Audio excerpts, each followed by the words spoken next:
istighfar, dari lapas istighfar yang paling pendek sampai yang paling panjang. Kalimat istighfar hakikatnya tatkala seorang hamba mengucap saja dengan istighfar yang paling pendek misalnya, yakni astaghfirullah, maka cukup sebenarnya Allah telah mengampuni hamba itu. Hanya dengan sekali.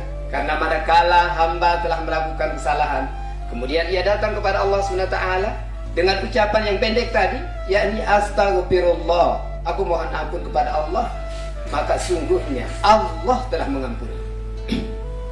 Tapi tidak cukup dengan hanya mendapatkan tadi, kita telah mendapatkan pengampunan, maka dengan istighfar kita berharap turunnya rahmat Allah, turunnya kasih sayang Allah, bahkan turunnya kebaikan dari Allah Subhanahu wa taala, sehingga istighfar itu kita ucap berulang-ulang.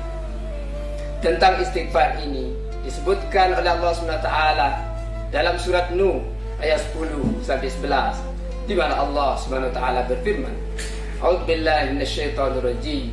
Bismillahirrahmanirrahim.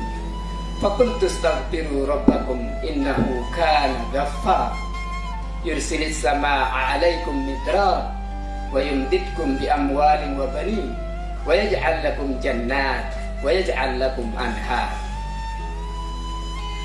Dan Nuh berkata kepada kaum, dan dikatakan oleh Nuh kepada kaumnya, istaghfiru rabbakum, mohonlah ampun kepada Tuhan, innahu kana ghaffar, sungguhnya Allah Tuhanmu itu adalah Maha Pengampun.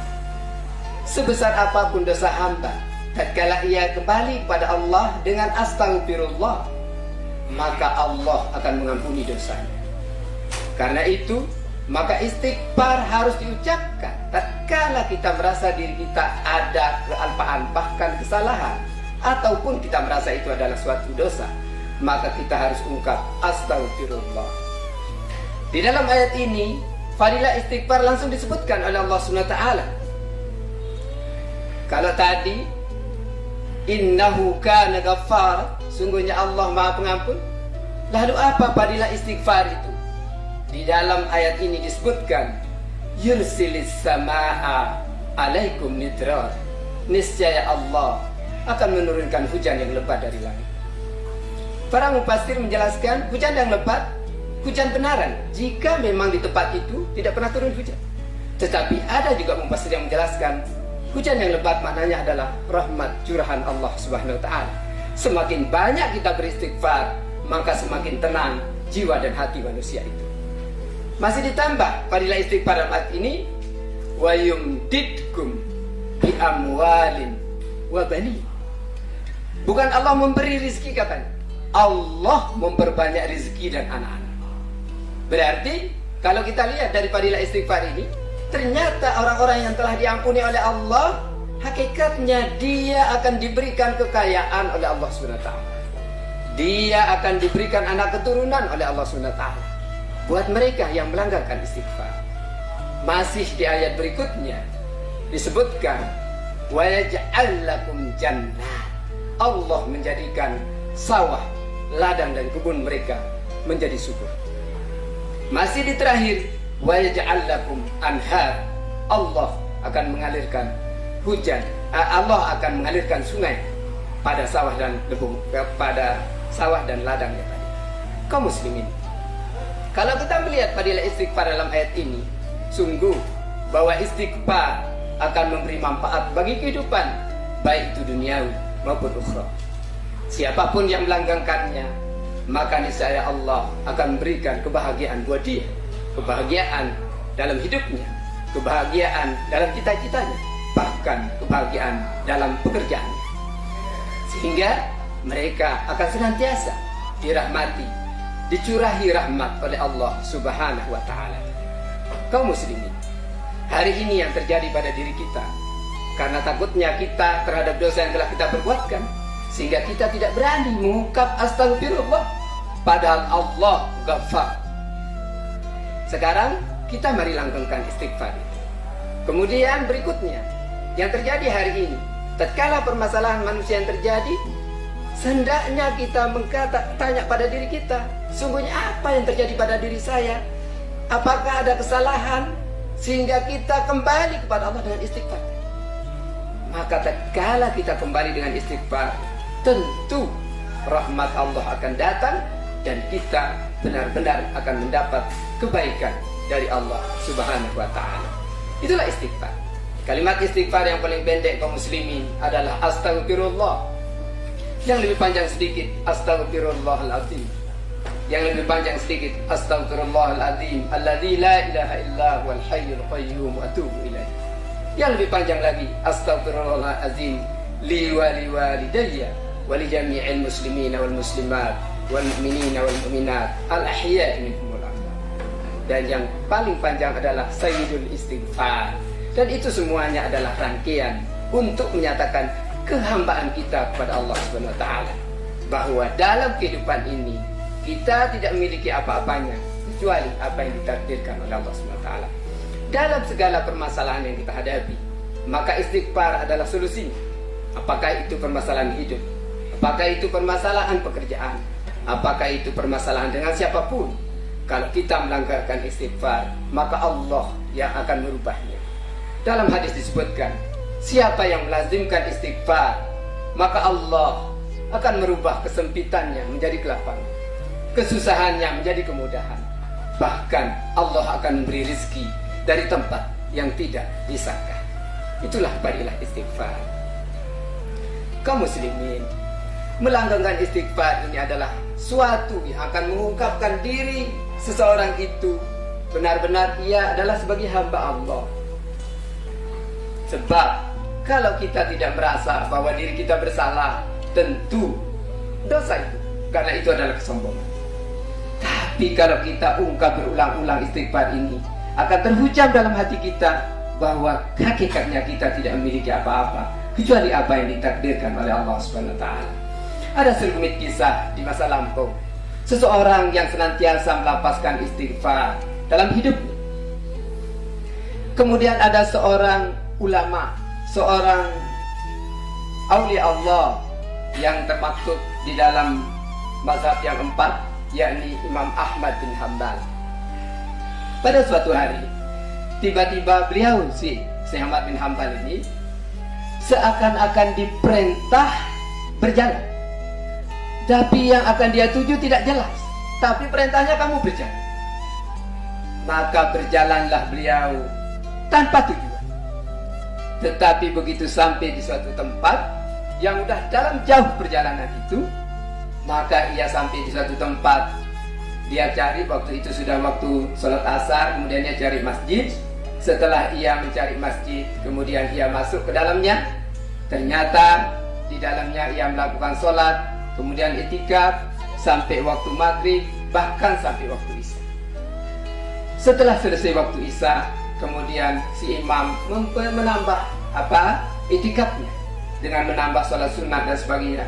Tetapi ternyata oleh si penjaga masjid atau marbotnya tidak setuju sekiranya Imam Ahmad tetap berada di situ. Karena itu maka ditanya, "Wahai Syekh, kenapa Anda tinggal di sini? Saya adalah orang musafir, tidak ada tempat saya untuk tinggal."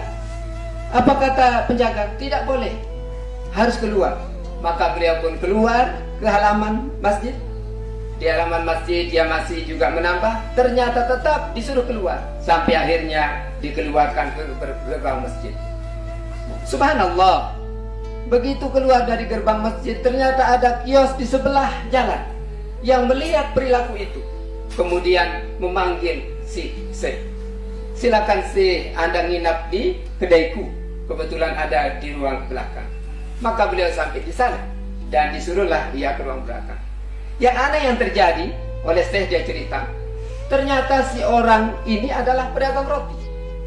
Pekerjaannya dia adalah mengadon roti, membuat roti, memasarkan roti.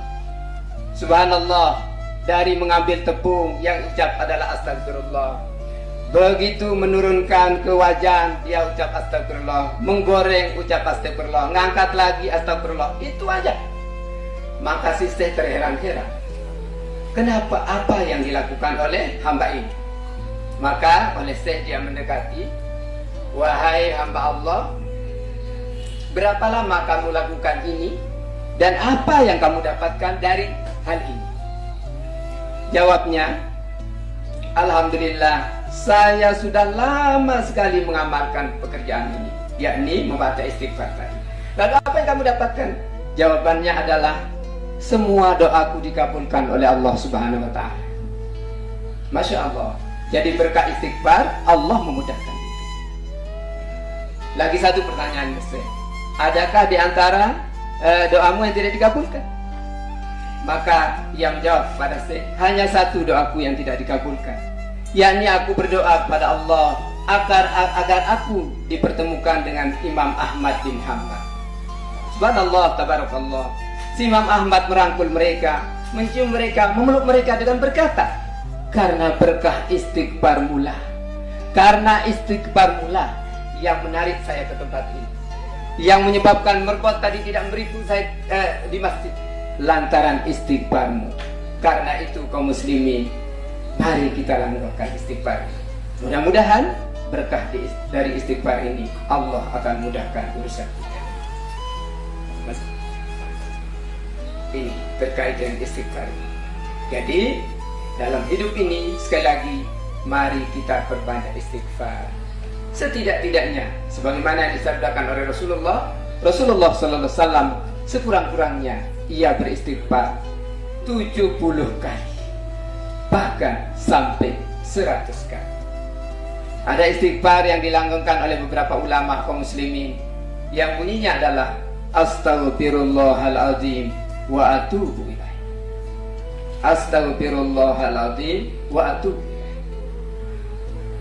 Aku mohon ampun kepadamu, wahai Tuhan yang Maha Agung, dan aku bertobat kepadanya. Kalimat istighfar ini dilanggengkan oleh beberapa ulama. Ada yang mereka membacanya 100 kali sebelum sholat zuhur atau setelah sholat zuhur. Alhamdulillah, dengan berkat istighfar ini Allah mudah-mudahan akan memudahkan urusan kita. Hal lain terkait dengan istighfar, sebagaimana yang saya sebutkan tadi, bahwa untuk menunjukkan kehambaan kita kepada Allah SWT. Karena Allah lah pemilik kesempurnaan. Tatkala kita berulang-ulang mengucapkan kalimat istighfar itu, maka niscaya ketenteraman yang akan terjadi di dalam batin setiap orang. Kenyamanan, ketenteraman, ketenangan. Karena ala bidzikrillah tatma'innul qulub. Ingatlah, dengan banyak menyebut Allah, hati dan jiwa akan jadi tenteram. Dan satu di antara zikir itu adalah istighfar. Istighfar adalah bagian dari mengingat Allah. Dan istighfar bisa dibaca kapanpun, kecuali pada tempat yang tidak dihindarkan, dalam waktu apapun, dalam keadaan berwudu atau tidak berwudu. Jadi ini kalimat istighfar yang mudah-mudahan kita senantiasa bisa melanggengkannya.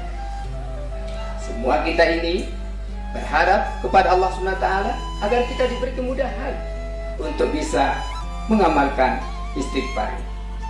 Istighfar adalah kunci kesuksesan hidup. Istighfar adalah jalan untuk mempermudah hidup.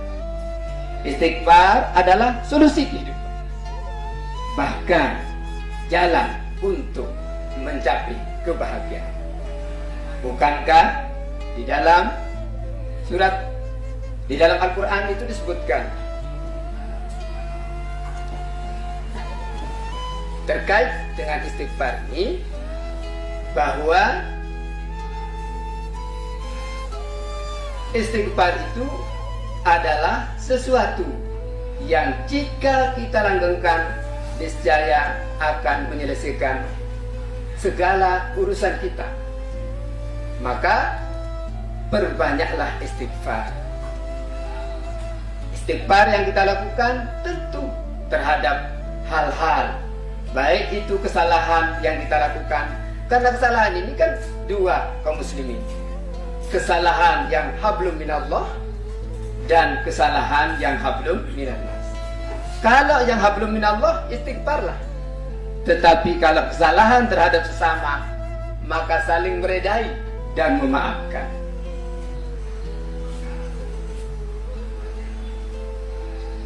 Rumah yang senantiasa di dalamnya keluarganya melanggarkan istighfar, maka rumah itu kehidupannya, jalan-jalan kehidupannya akan dimudahkan oleh Allah SWT.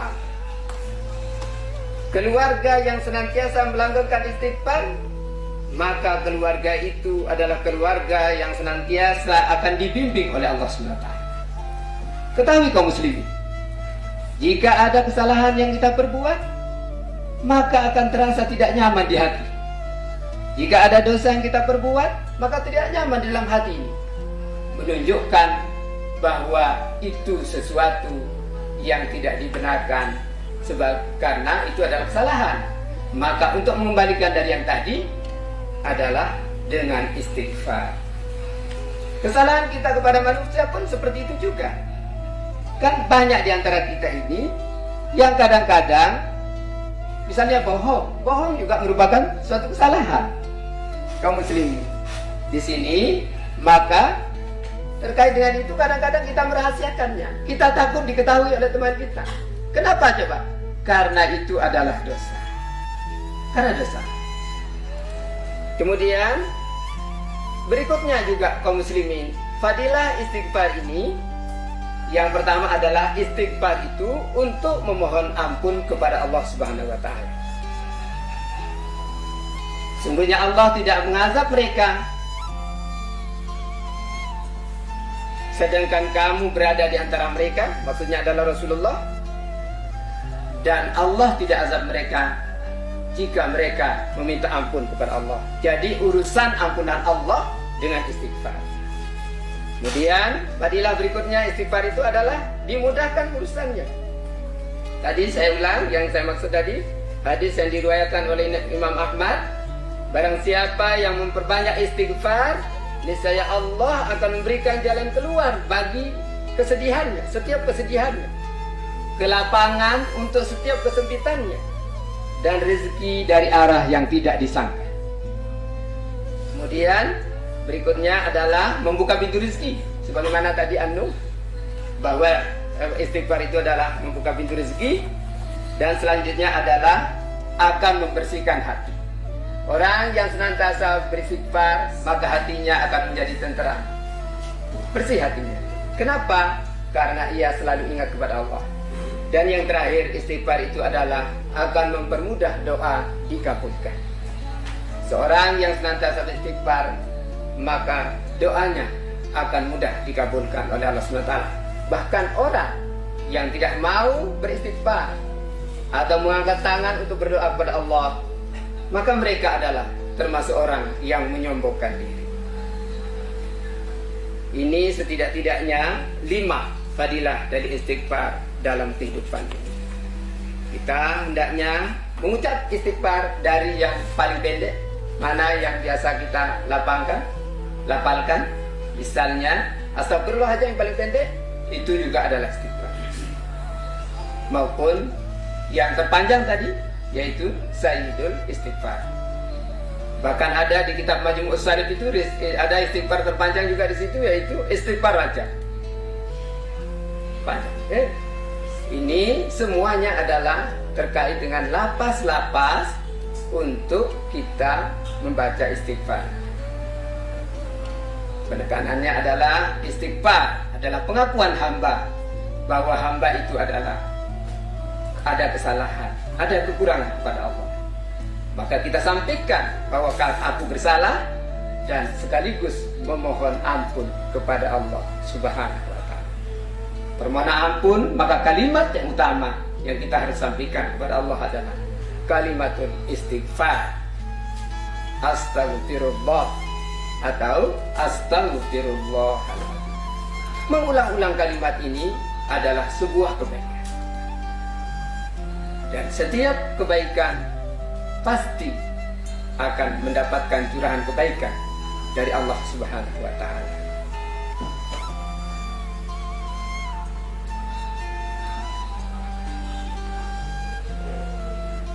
Jadi ini Bapak Ibu sekalian terkait dengan istighfar. Maka yang paling inti dari apa yang saya sampaikan ini adalah mari kita melazimkan istighfar dalam setiap keadaan. Selalulah kita mengungkap, kita sambungkan, kita sampaikan kepada Allah akan apa kekurangan dan kealpaan kita itu, dengan mengakui bahwa diri kita ini adalah menjadi hamba Allah. Dua kalimat, yaitu dengan satu istighfar dan yang kedua adalah doa. Jadi doa juga adalah menunjukkan kehambaan. Sholat adalah doa. Nah, maka dua hal ini yang akan menunjukkan kehambaan kita, bahwa kita adalah hamba Allah itu. Kita tunjukkan diri bahwa kita tidak memiliki apa-apa kepada Allah SWT. Tadi di depan saya berseloroh dengan Ustaz Ilham. Bukankah seorang hamba tatkala urusannya diserahkan total kepada Allah SWT, maka Allah mengambil bagian seluruhnya dan tidak diminta kita untuk menyelesaikannya. Allah yang akan menyelesaikan seluruhnya. Tetapi tatkala urusan kita serahkan setengah dan masih berharap kepada makhluk setengah, maka Allah mengambil bagian setengah saja. Tidak peduli selesai atau tidak. Bagaimana dengan seorang hamba yang tidak pernah menyerahkan urusannya kepada Allah, hanya berharap kepada makhluk? Dia lihat atasannya, dia lihat bosnya, dia lihat kepada temannya, yaitu kepada makhluk. Maka Allah tidak peduli apakah urusan itu selesai atau tidak. Nah inilah, maka bagian dari itu kita harus mentadarukkan diri kepada Allah dengan memanjatkan doa. Kemudian tatkala kita merasa bersalah, yakni dengan beristighfar. Saya ulangi tadi yang dikatakan dalam surat Nuh, faqul tastaghfiru rabbakum innahu kana ghaffar. Jadi kata-kata ghaffar, sungguhnya Allah Maha Pengampun, Maha Pengampun. Kan sangat beda dengan hamba, dengan makhluk. Kalau kita selaku hamba kaum muslimin, tatkala orang berbuat kesalahan, pertama dia datang, kita ampuni. Kedua dia datang, kita ampuni. Ketiga belum tentu. Ini hamba. Tapi kalau Allah hatta diulangi berulang-ulang sampai 40 kali dosa yang sama, maka Allah pun kana ghafar, dia tetap Maha Pengampun. Inilah maknanya Ghaffar, yaitu Maha Pengampun. Beda dengan kasihan manusia, beda dengan marahnya manusia. Kalau marah manusia dendam, tapi kalau Allah tidak. Kalau udah dia berungkap astagfirullah, maka Allah mengampuni. Inilah kalimat hamba yang menunjukkan kedekatan dia dengan Allah Subhanahu wa ta'ala. yakni kalimat istighfar.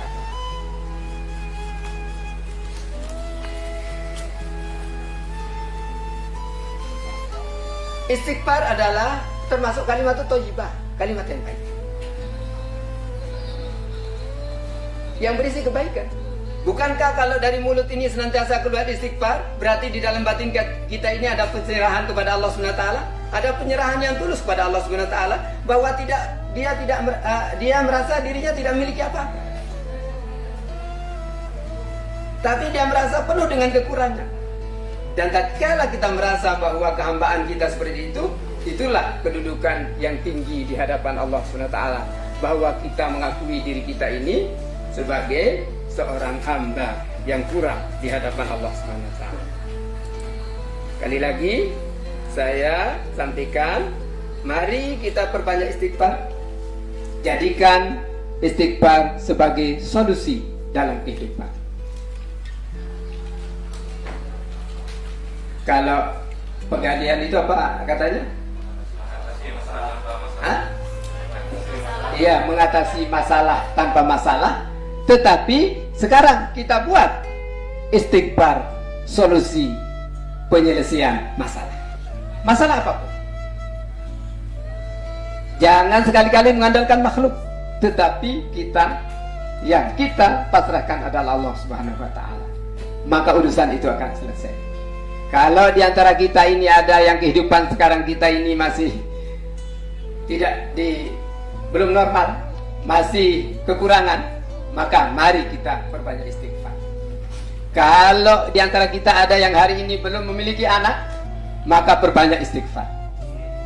Kalau di hari ini ada yang belum mendapatkan jodoh, perbanyak istighfar. Mari, insya Allah akan dituntaskan oleh Allah SWT.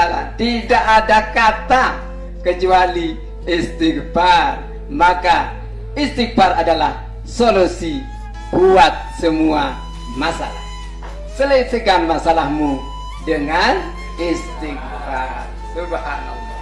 Mudah-mudahan Allah mudahkan kita untuk bisa memperbanyak istighfar dalam kehidupan ini, dalam setiap keadaan, sebagai ketulusan dan penyerahan kita kepada Allah Subhanahu wa Ta'ala.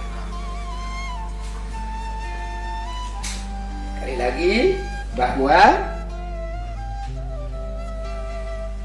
istighfar, kalimat istighfar tadi kan saya sudah bilang dari terpendek, tapi ternyata juga istighfarnya Nabi Yunus lain bunyinya, sama juga maknanya, mohon ampun juga. La ilaha illa anta subhanaka inni kuntu minadh dhalimin. Tasbih Nabi Yunus disebutkan. Ini kaum muslimin, maka sungguhnya tidaklah seorang muslim berdoa dengan doa itu kecuali dalam semua hajat, kecuali Allah akan mengabulkan. Hadis riwayat Tirmizi. Dengan la ilaha illa anta subhanaka inni kuntu minadh dhalimin.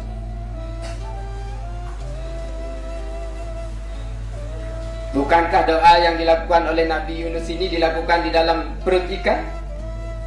Tetapi dengan ketulusan dia menyerah pada Allah di dalam perut ikan pun masih dia ungkapkan kalimat ini, dan dia yakin kepada Allah Subhanahu wa Ta'ala untuk menyelesaikan masalahnya.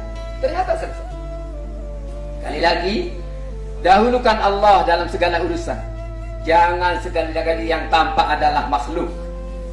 Tatkala yang kita dahulukan adalah makhluk, maka Allah tidak peduli dengan urusan itu, selesai atau tidak, tuntas atau tidak. Tetapi tatkala Allah ada, kaum muslimin, bagaimana maksudnya ini kok kata Allah itu? Tatkala kita menemukan sesuatu kaum muslimin, maka dalam batin kita ini terpanjat kata Allah. Itulah bagian daripada penyerahan kita kepada Allah SWT. Tapi begitu dia terketuk masalah, langsung yang tampak itu bosnya, berarti makhluk. Begitu ada masalah, yang tampak itu adalah Bang misalnya, Pak Ilham, berarti kan makhluk. Tetapi begitu tampak masalah, yang kita sebut adalah Allah, maka Allah lah yang akan menyelesaikan urusan itu. Allah lah yang akan menyelesaikan urusan. Buatlah Allah menjadi yang pertama, jangan yang terakhir. Tadi Ustaz siapa itu? Jangan kali-kali yang terakhir. Wan sapi kiri kanan lain, ampun bagi sasa kadu. Muyi ampun terakhir kene nenek haji. Subhanallah. Kita buat yang terakhir. Padahal tatkala Allah di awal, maka Allah berada di tengah perjalanan dan Allah berada di akhir perjalanan. Dan bagian dari itu adalah ini kalimat, yakni astagfirullahaladzim. Astagfirullahaladzim. Sekali lagi, selesaikan segala urusan kita dengan istighfar. Yakini bahwa istighfar adalah akan menyelesaikan urusan kita. Bernyalah dalam kehidupan ini, sampaikan kalimat istighfar ini kepada anak keturunan kita, kepada keluarga kita, sehingga nanti akan berbuah kebajikan, akan berbuah kebaikan kepada sanak dan keluarga kita. Pada semuanya akan menjadi kebaikan.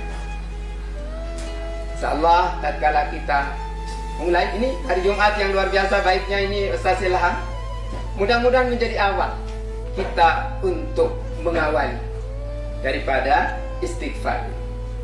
Dan yakini sekali lagi bahwa istighfar ini akan menyelesaikan permasalahan manusia. Karena itu disampaikan oleh Rasulullah, bahkan oleh Allah Tadi dalam surat Nuh itu. Jadi bukan kata kita, bukan kata saya. Saya masih ingat kata dari Imam Hasan Al-Basri. Tatkala ditanya oleh 3 orang dengan pertanyaan yang beda, jawabannya satu. Ada seorang bertanya, saya telah menikah 1 tahun, Pak Yai 5 tahun, tapi tidak punya anak. Ada seorang yang datang, saya sudah berusaha A, B, dan C, tapi tidak ada perubahan, masih marah bengan doang, marah hutang berumpuk. Ada lagi yang menceritakan bahwa usahanya tidak bisa naik-naik. Di setiap pertanyaan tadi, hanya satu jawaban beliau, perbanyak istighfar. Perbanyak istighfar. Perbanyak istighfar. Tatkala seorang murid yang mendengar di 3 kali pertanyaan ini jawabannya sama, maka malamnya ia menghadap kepada Syekh Hasan dan bertanya, Pak Yai, tadi 3 pertanyaan jawabannya satu. Apa kata Pak Yai? Jawabnya ente. Bukan kataku, tapi itu adalah kata Allah. Maka dibacakanlah surat Nuh ayat 10 sampai 11 tadi. Ya? Jadi itulah solusinya, yaitu fastaghfiru rabbakum innahu kana ghaffara yursilis samaa'a 'alaikum mitra. Demikian yang dapat saya sampaikan dalam kajian ini, mudah-mudahan ada manfaatnya. Ya.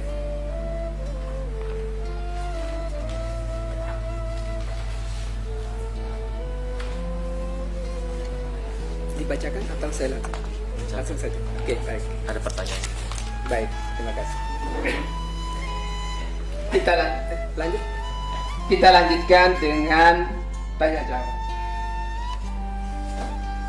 Ini alhamdulillah ada pertanyaan masuk.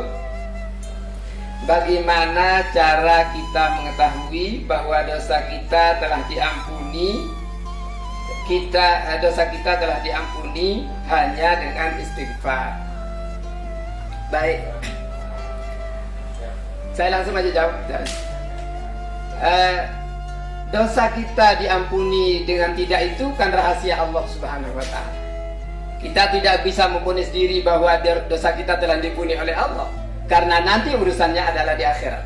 Tetapi kita setidaknya tahu pada diri kita, Bapak Ibu sekalian, kalau masih berat rasanya berarti masih berat dosa itu. Tapi kalau begitu kita udah panjatkan istighfar kemudian diberi keringanan, insya Allah itu adalah tanda bahwa kita telah diampuni oleh Allah, tandanya. Berikutnya, apakah istighfar bisa kita ucapkan ketika di kamar mandi? Kalau di kamar mandi ini tergantung kedudukannya. Karena kamar mandi kan ada kamar mandi yang berserta dengan WC-nya, mohon maaf, dan dengan toilet, tapi ada yang tidak kan? Kalau memang di sana tidak ada, ya sah-sah saja kita beristighfar. Ya. Kalau tidak ada. Tapi kalau ada ya mungkin kurang adab, itu ada tadi sahaja di sini tidak bagus. Kemudian berikutnya, bagaimana hukumnya kita berbuat maksiat kemudian istighfar, lalu maksiat lagi dan beristighfar? Subhanallah. Kalau seperti ini, ibu bapak sekalian, tadi saya katakan, dosa yang sama diulangi 40 kali, maka Allah tetap akan ampuni. Tapi lihat niatnya.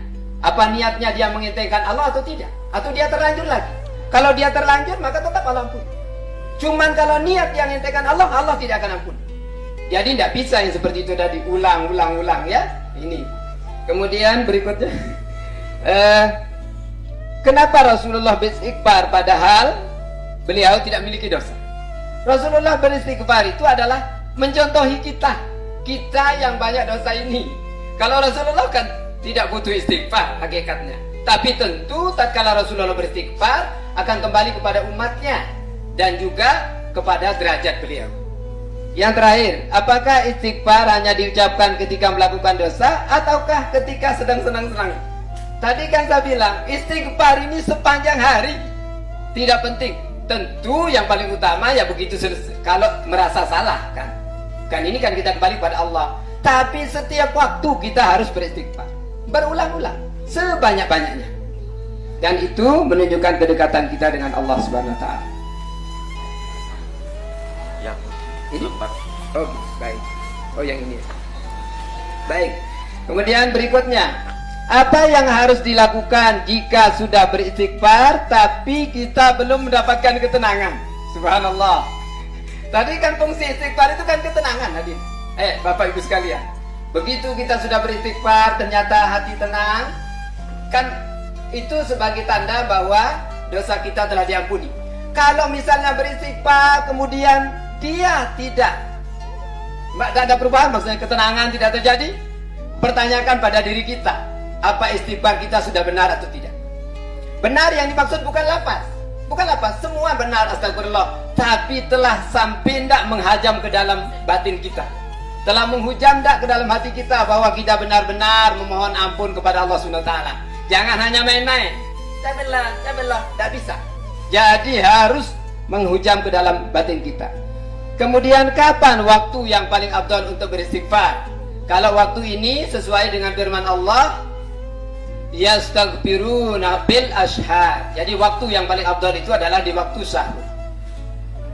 Ya, sebelum salat subuh. Jadi sebelum salat subuh sampai tahajud, itu adalah waktu yang paling afdal untuk beristighfar. Setidak-tidaknya kita di sana beristighfar 100 kali. Jika saya tidak mampu meminta maaf kepada semua orang yang pernah saya zalimi, apakah dosa saya bisa diampuni dengan istighfar? Dalam rangka doa sesama orang beriman, kaum muslimin kan ada doa istighfar yang astaghfirullahaladzim li wali walidayya wali jami'il muslimina wal muslimat wal mu'minina wal mu'minat al-ahya minhumul amwat. Maknanya apa? Kita telah meredai mereka. Ya nanti urusannya Allah, ya insya Allah lah akan nanti dipertimbangkan kalau kita senantiasa mengucapkan istighfar tadi, sebagai kita telah meredai bahwa kita telah dizalimi atau sebagainya. Oke? Alhamdulillah. Yang terakhir, adakah lapas istighfar yang paling baik di antara lapas istighfar yang ada? Nah tentu yang paling tinggi adalah Sayyidul Istighfar. Sayyidul Istighfar. Dan itu tatkala kita membacanya setiap habis sholat Sayyidul Istighfar ini, maka jaminannya adalah husnul khotimah. Kaum muslim, Sayyidul Istighfar ini yang paling baik, lapas istighfar yang paling baik.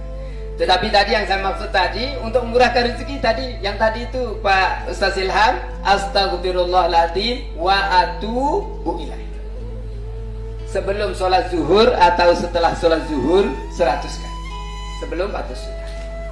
Itu untuk istighfar yang tadi, astaghfirullahaladzim wa atubu ilaih. Aku mohon ampun kepadamu wahai Tuhan yang Maha Agung, wa atubu ilaih, dan aku kembali kepadamu, aku bertaubat kepadamu. Maka itu usahakan kita langgengkan ini sebelum sholat zuhur. Ada lagi? Alhamdulillah. Baik. Yang dari tidak ada pertanyaan. Baik. Terima kasih Bapak Ibu sekalian. Mudah-mudahan apa yang saya sampaikan yang singkat ini ada manfaat bagi diri saya dan hadirin sekalian, serta kita semuanya dimudahkan oleh Allah SWT. Ini firman Allah, ini sabda Rasulullah. Mudah-mudahan Allah mudahkan kita untuk bisa mengamalkannya, sehingga jalan.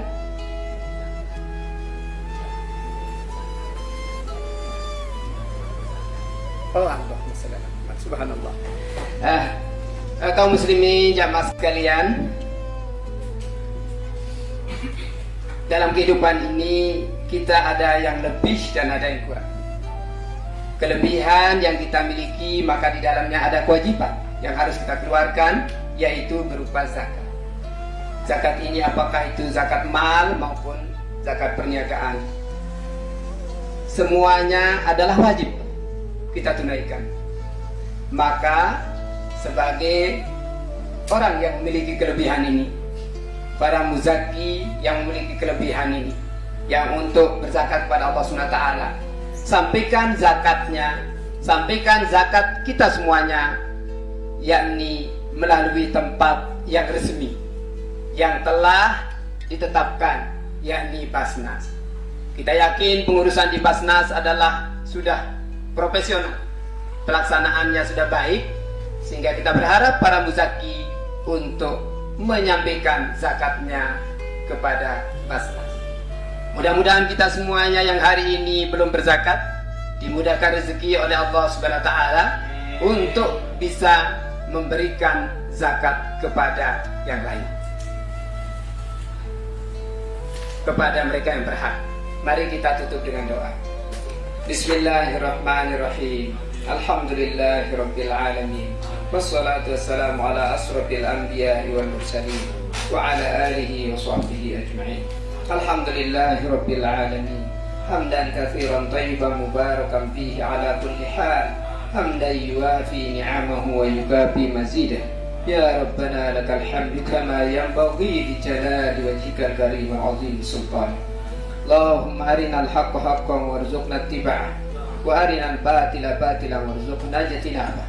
Allahumma jammilna bil afiyah wal afiyah was salam wa haqiqna ya Allah bit taqwa wal istiqamah wa aizna min mujibatin nadam innaka sami'ud du'a. Allahumma habib ilaina al iman wa zayyinhu fi qulubina wa karrih ilaina al kufra wal fusuq wal isyan waj'alna minal rasyidin. Rabbana ij'alna muqimas shalah wa min dzurriyyatina rabbana wa taqabbal du'a. Rabbana la taj'al fi qulubina ghillan lil ladzina amanu rabbana innaka ra'ufur rahim. Rabbana atina min ladunka rahmah wa hayyi' lana min amrina rasyada. Ya Fattahu ya Razzaq ya muhawwilul hal hawil halana ila ahsanil hal. Rabbana atina fid dunya hasanah wa fil akhirati hasanah wa qina adzabannar.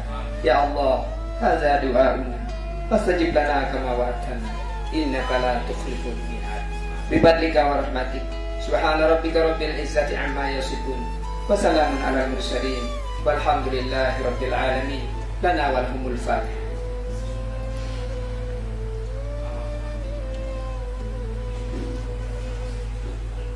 Kurang lebih apa yang kami sampaikan yang benar datangnya dari Allah, yang kurang datang dari keangkuhan saya. Astagfirullahaladzim. Wallahul muwaffiq ila aqwamit thariq.